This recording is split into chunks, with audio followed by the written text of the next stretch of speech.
Hey guys, it's Hunter and welcome back to another video. A couple days ago, I posted a kind of video op-ed piece, a summary of the press, my thoughts and opinions on what in the heck is going on at Gibson. If you haven't seen that video, definitely check it out. It'll give some context to this one. The response was ridiculous in a good way. I asked for your opinions and there's like 500 and something comments. So I thought it'd be cool to go through the comment section, respond to some of them, keep the conversation going. The top rated comment was, Gibson is garbage now. ESP and PRS is far ahead of them. They're trying to be the Rolex of guitars, overpriced for something you can get a lot cheaper. The days of quality Gibsons are over. Alright, so like the fact that this is the top rated comment is pretty indicative of public opinion on Gibson, at least on YouTube. Gibson is garbage. I mean, it really doesn't get any more direct than that. And I'll be honest, I don't think that there's anything wrong with trying to be the Rolex of any industry.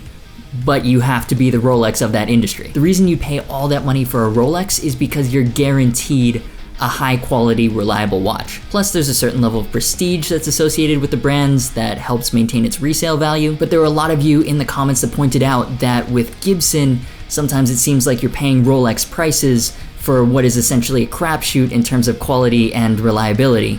That's not the Rolex experience at all. Or as Neil B put it, an Epi Les Paul costs $600. A Gibson Les Paul costs $2,800. I don't expect perfection on a $600 guitar, and I don't mind paying to have a guitar tech go over it and maybe upgrade a few parts. But I expect a $2,800 guitar to be damn near perfect straight out of the box, and way too often that's not the case. Completely agree.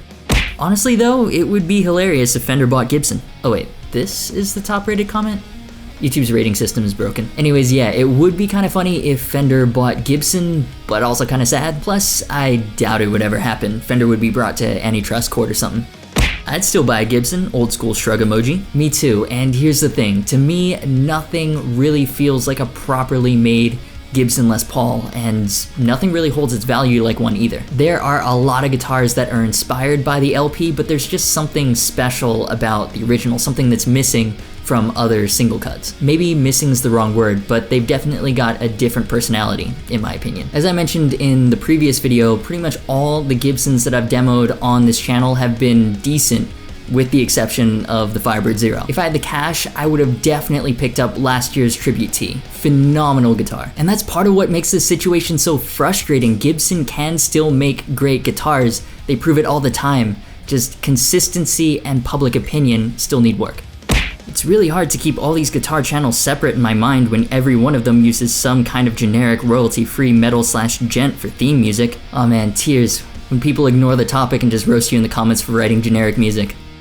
Looks like Epiphone is doing much better than Gibson. In terms of public perception, I would agree, at least judging from the comments here and on my other Epiphone videos. Generally, when I post an Epiphone video, the response is more positive than when I post a Gibson one, even if my verdict on both guitars is positive. Another way to look at it is there's far fewer hate comments on Epiphone videos. With big brands, you're gonna get some hate comments, but especially on Gibson videos, there are far more than on any other brand. In terms of financials though, they're all under the Gibson brand's umbrella, so even if Epiphone is making money, it's not enough to right the mothership. But yeah, personally, I really like Epiphone. The instruments are reasonably priced, they're available everywhere, the quality is decent and consistent for the money, and crucially, they're just better at connecting with musicians, even if sometimes it's cringy as fuck.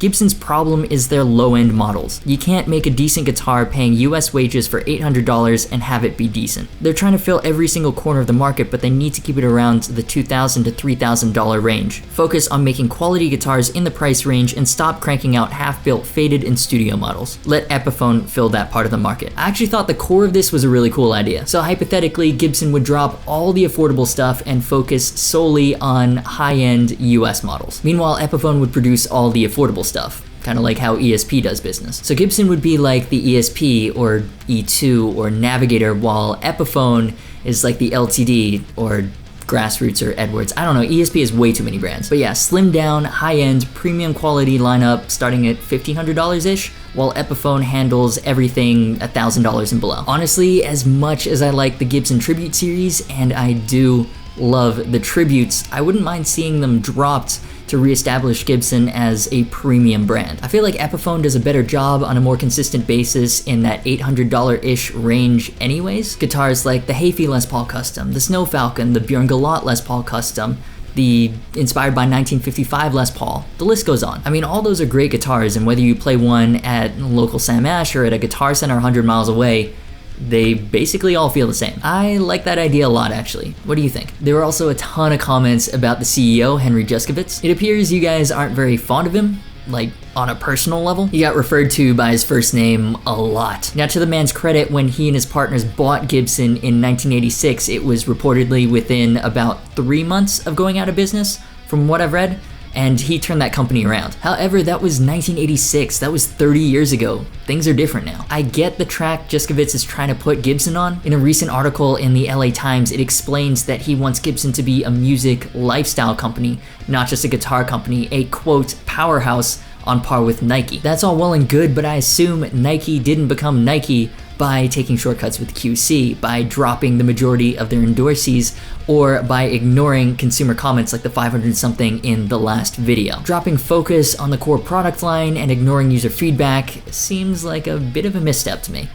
Folks like you take snipes, but make sure you stay on the fence. Quote, very slimy, very clever. Yes, the word is divided, but Gibson are an American iconic brand, and stating what's already obvious is just nasty gossip. ... I can see some big money coming. I mean, this comment reads like a Trump rant. It's really difficult. Let's see. Calls me slimy, likes his 2008 Les Paul, calls Bill Kelleher irrelevant.